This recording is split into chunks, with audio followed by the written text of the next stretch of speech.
Hey folks, I just wanted to give you at least one quick example of how to do an inverse normal calculation. Maybe we'll see if we can squeeze in more than one. Here is an interesting practical real-world application.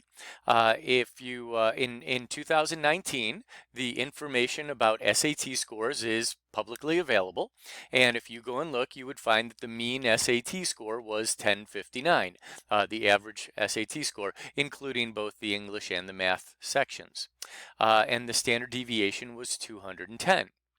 Now, here is a question that might be of some interest, is if SAT scores are normally distributed, and most people tend to think of them as being normally distributed, what would your score have to be in the 80th percentile? So let's take a look and see how we would attack this.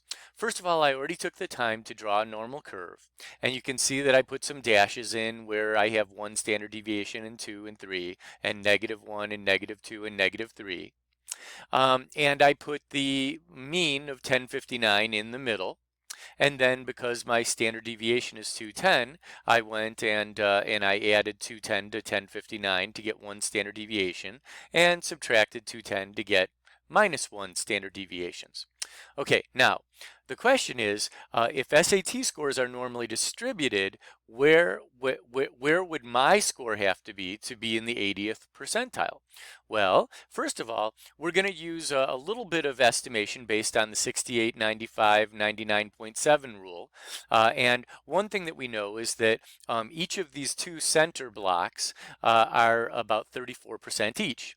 We also happen to know that if we go all the way from one side, if we go from the middle all the way as far as we can to the left, that should be 50%. Okay, that's just by looking at it, we can see that it's symmetrical. By definition, a normal curve is unimodal and symmetrical. And so therefore, if we went from the middle to the left, we should get 50%. And if we go from the middle to the right, we should get 50%. So we know that the entire left-hand side is 50%. We know that this little section in here is 34%. So if I was to draw a cut point or a red line through my 1 standard deviation, to the left of that would be 84%. Now, by the way, I probably should back up a little bit. Some of you are wondering, well, what's a percentile?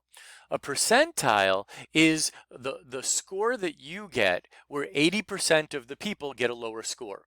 So that's what we're looking for, is we're looking for where do I draw the line in order for the shading to be 80% to the left. Now, I'm going to go ahead and use my red pen. Let me see if I can get rid of some of this. Here we go. And we're going to go ahead and draw what I think is my cut line. Since the middle is 50%, and this line over here is 84% of the data is to the left of that, I'm going to assume my 80% line is somewhere between those two, but it's going to be closer to the 1269 than it is to the 1059. Now, obviously that's a horrible straight line, but it's meant to be a straight line. And then I'm going to go ahead and shade the area of the normal curve. And this is how I want you to solve problems. I want you to make a picture, make a picture, make a picture. And when you make a picture, I want you to do these things. I want you to have it clear where the standard deviations are and label them. And I want you to have a cut point, and I want you to shade the area of the curve that we're interested in. Now, in this particular case, we're interested in what we hope is the 80% of the data that is to the left of our score. Now, the strange thing about this is that we know that we have 80% of the data to the left of our score. What we don't know is what is our score. And we're going to start off by first finding the z-score, where 80% of the data is to the left of that. In order to find this z-score, the way we're going to do it is we're going to look up the 80% in our z-table, and then we're going to find the z-score from that. And this is one of the reasons why this is called an inverse normal calculation. Instead of giving a z-score and then finding the percent, we're going to be given a percent and then we're going to find the z-score. So let's go ahead and take a look at a z-table. Now, if you didn't figure it out already, now is as good a day as any to learn this. These numbers in the middle of the table, they're percents. They're all percents. They are the percent or the area under the curve, under a normal curve. And they are the area to the left of this z-score, whatever these z-scores are. Now, I hope you agree with me that whatever our z-score is that we're looking for, it's going to be positive because it's greater than the mean. Okay. Now, if that's the case, we're using the correct z-table because we see all positive z-scores here on the left with the label z at the top. Okay, now what we're looking for is 80%, and what we'd like to find is the z-score.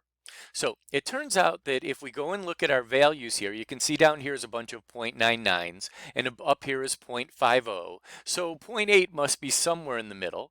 And if I look around, I see here's like 0.8051, 0.8023, and 0.7995. Now, sadly, what I don't see is 0.8000. So we're going to have to estimate. We're going to have to approximate. Now, the question is, when I approximate, am I going to, would it be better to use 0.7995 or would it be better to use 0.8023? Because it seems like the percent we're looking for is between those two values. So that's the question. And the answer is, well, which one is closer to 0.8000? I'm going to ask you guys to pause the video for a moment and see if you can figure it out, and then I'm going to tell you what I think. Okay, I'm hopeful that you pause the video. I believe that the percent that's closer is the 0.7995. Okay, if you did the math, you would see that this guy is actually much closer than 0.8023. Okay, so with that idea in mind, I can now figure out my z-score. My z-score is going to be 0.8, and then there's going to have a second decimal place of 4. Now, this is a strange coincidence. My z-score is awfully close to being the same number as my percent is in decimal. Just a coincidence. If I had chosen any other numbers, it's entirely possible they would have looked nothing like each other. In fact, it's entirely possible I could have had a z-score of 2.37, depending on what percent I was looking for. Okay. In fact, we could even look at the percent. 2.7, 2.76 would have been, if I was looking for something like 99.71%, then I would have gotten a z-score of 2.76. Nowhere near 99.7, correct? Or 0.9997.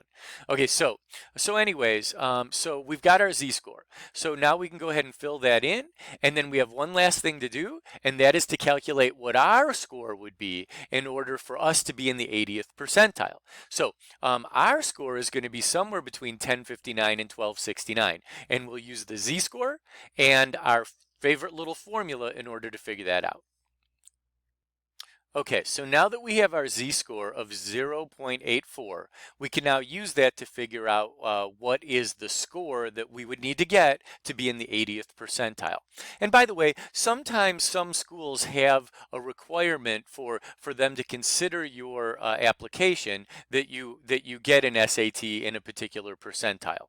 Okay, so anyways, let's take a look. We're going to use this formula z equals x minus mu divided by sigma, and this is the formula that we'll use. Now, the thing that's a little bit strange here is that in this case, we're not given x, we're given z. So I'm going to go ahead and write that in. We're going to put 0.84, and then we're going to say x, which is what we're looking for, is x minus mu, which is the mean, so that's 1059, and then that is all divided by sigma, which we are told it's standard deviation. We are told it's 210. Now, I have to tell you this. I would like you guys to practice your algebra skills. So I am not going to find the value of x right now. I'm going to leave this one as an exercise for you to solve for x, and you are going to use this technique to solve some problems of your own. Now, in some cases, the shading will be to the right of the z-score, and in some cases, the shading will be to the left, and in some cases, the shading will be between two z-scores. But I wanted to give you just a sense of where you might begin if you wanted to try to start with a percent and work your way to a z-score and possibly to an x value. Okay. Now, I don't want to tell you too much because I want you to work with your teammates. I want you to struggle.